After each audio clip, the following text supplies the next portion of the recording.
மூச்சை பிடித்து வைத்துக் கொள்ளுங்கள். மீத்தேன் எடுக்கும் முறையை முழுமையாக பார்க்கலாம். மீத்தேனுக்கான துளைகளை 6000 அடிகளுக்கும் கீழாக இடுவார்கள். பின்னர் அங்கிருந்து பக்கவாட்டில் பல்லாயிரம் மீட்டர்களுக்கு துளைத்தெடுப்பார்கள்.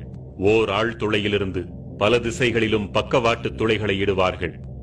பின்னர் அந்த துளைகள் வழியாக வேதிப்பொருட்களை மிக அதிக அழுத்தத்தில் செலுத்தி ஆழத்தில் இருக்கும் பாறைகளை வெடிக்கச் செய்து அங்கு சிக்கியிருக்கும் மீத்தேனை விடுவிப்பார்கள். விடுவிக்கப்பட்ட மீத்தேன் இவர்கள் அனுப்பும் ரசாயன நீரோடு கலக்கப்பட்டு பின் வெளியில் எடுக்கப்படும். வெளியில் எடுக்கப்பட்ட பின்னர் மீத்தேன் எரிவாயு மட்டும் பிரித்தெடுக்கப்படும். ஒரு மீத்தேன் கிணறு அமையும் பகுதியை 5 to 7 நாட்களுக்குள்ளாக சுத்தம் செய்து 50 to 100 நாட்களுக்குள்ளாக முழுமையாக துளையிட்டு விடுவார்கள். ஆழ்துளையிலிருந்து மீத்தேனை எடுக்கும் முறையை ஒருமுறை பார்த்தாலே போதும், நம் மனமெல்லாம் பதறிப் போகும். இந்தியா என்பது ஒரு விவசாய நாடு. விவசாயம் இந்தியாவின் முதுகெலும்புன்னு சொன்னா, இந்தியாவின் முதுகெலும்பை முறிக்கின்ற வேலை, தமிழகத்தின் முதுகெலும்பை முறிக்கின்ற வேலை இப்ப நடந்துட்டு இருக்கு. ஒரு கிணற்றுக்கு மீத்தேன் எடுக்க ஓர் ஆண்டிற்கு 400 லாரிகள் மணலும் 400 டேங்கர் லாரிகள் அளவிற்கு நீரும் தேவை. அதாவது 100 வீடுகள் முழுமையாக கட்டுவதற்கான கட்டுமான பொருட்களை கொண்டு ஒரு முறை மீத்தேன் உறிஞ்சப்படுகிறது. ஒரு மீத்தேன் கிணற்றுக்கு மட்டும் 5 நாட்கள் நடக்கும் இந்த நீரியல் விரிசல் முறைக்கு 5,66,00,000 லிட்டர் தண்ணீர் தேவைப்படுகிறது. சோதனை முறையில் 50 கிணறுகளுக்கு மட்டும் கணக்கிட்டால் கூட 263 கோடி லிட்டர் தண்ணீர் தேவைப்படுகிறது.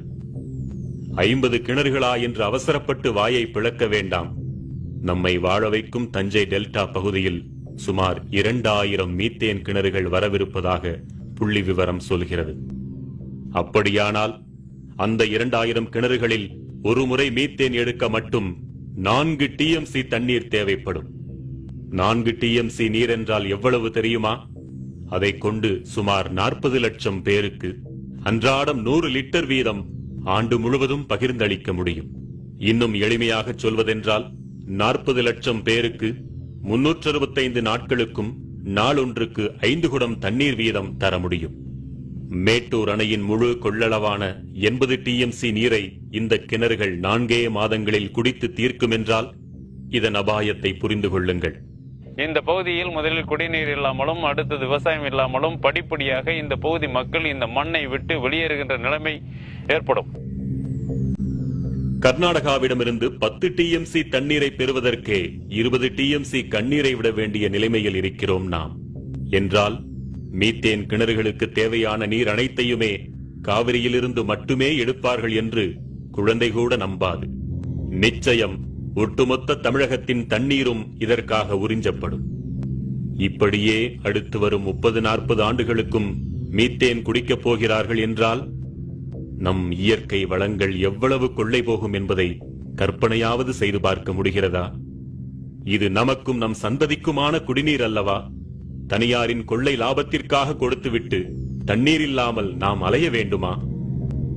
தண்ணீருக்கு இந்த நிலை, மணலுக்கு என்ன நிலை என்பதை இனி பார்ப்போம்.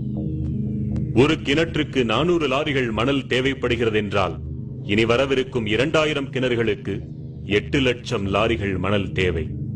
அதாவது 80,000 வீடுகள் கட்ட தேவைப்படும் மணலை விழுங்கப் போகின்றன இந்த மீத்தேன் கிணறுகள். இதே போன்று 40 வருடங்களுக்கு மணலும் தண்ணீரும் விழுங்கப்பட்டுக் கொண்டிருந்தால் நம் தலைமுறைகள் என்னவாகும்? இந்த மணலையும் தண்ணீரையும் கொள்ளிடம் காவிரி மட்டுமல்லாமல் தமிழகத்தின் இதர ஆறுகளிலிருந்தும் நிச்சயம் எடுப்பார்கள். ஏற்கனவே மணலை தின்று தீர்த்த மட்டும் போதாதென்று இப்படி அடிவரை சுரண்டும் அதிபயங்கர திட்டம் வேறா? கொள்ளையடிப்பதற்காக எவ்வளவோ சிந்திக்கிறார்கள், அதை தடுப்பதற்காக கொஞ்சமாவது சிந்திக்க வேண்டாமா? மீத்தேனை எடுக்க மணலும் தண்ணீரும் மட்டுமல்ல, 635 வகையான நச்சுத்தன்மை வாய்ந்த வேதிப்பொருட்களும் பயன்படுத்தப்படுகின்றன. நச்சென்றால் சாதாரண நச்சல்ல, கதிரியக்கம் கொண்ட வேதிப்பொருட்கள் கலந்த நச்சு. இத்தகைய நச்சு வேதிப்பொருட்கள் தான் அடுத்த 30-40 ஆண்டுகளுக்கு நம் தாய் மடி போன்ற தஞ்சை நிலத்திற்குள் செலுத்தப்படும். நினைத்து பாருங்கள், இது மட்டும் நிகழ்ந்தால் நம் நிலம் என்னவாகும்? நம் இனம் என்னவாகும்?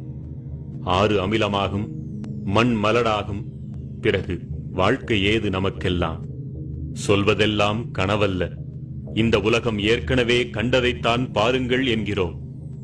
வேற எந்த ஏரியாலையும் 1 கிலோமீட்டர் ஒரு கிராமங்கிறத பார்க்க முடியாது. ஓல்டு டாஞ்சூர் டிஸ்ட்ரிக்ட், தஞ்சாவூர், திருவாரூர், நாகப்பட்டினம் எடுத்த தஞ்சாவூர் டெல்டால மட்டும்தான் இவ்வளவு டென்ஸ் பாப்புலேஷன் இருக்கிறது தமிழ்நாட்டில்.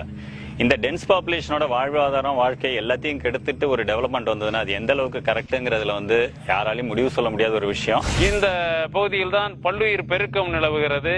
இந்த பகுதியில் தான் கோவில்கள் போன்ற பழங்கால சின்னங்கள் எல்லாம், நாகரிக சின்னங்கள் எல்லாம் இருக்கின்றன. இந்த பகுதியில் தான் மும்மதங்களின் புனித தலங்கள் எல்லாம் இருக்கின்றன. மீத்தேன் கிணற்று குழாய்களில் ஏற்படும் உடைப்புகள் மற்றும் பழுதுகள் காரணமாக மீத்தேன் கலந்த நீர் நிலத்தடி நீரோடு கலக்கிறது. கலந்த நீர் கசிவுகளாக நிலத்திற்குள் ஊடுருவி நீர் ஆதாரங்கள் வழியாக வெளிப்படுகிறது. குடிநீர் குழாய்கள் வழியாகவும் விவசாய பாசன குழாய்கள் வழியாகவும் வெளியேறுகிறது. எரியும் தன்மை கொண்ட இத்தகைய மீத்தேன் கலந்த நீர் வெளியேறினால் என்னவாகும்? மீத்தேன் கழிவு கலந்த நீர் நெருப்பு பட்டவுடன் பற்றி எறிந்தது.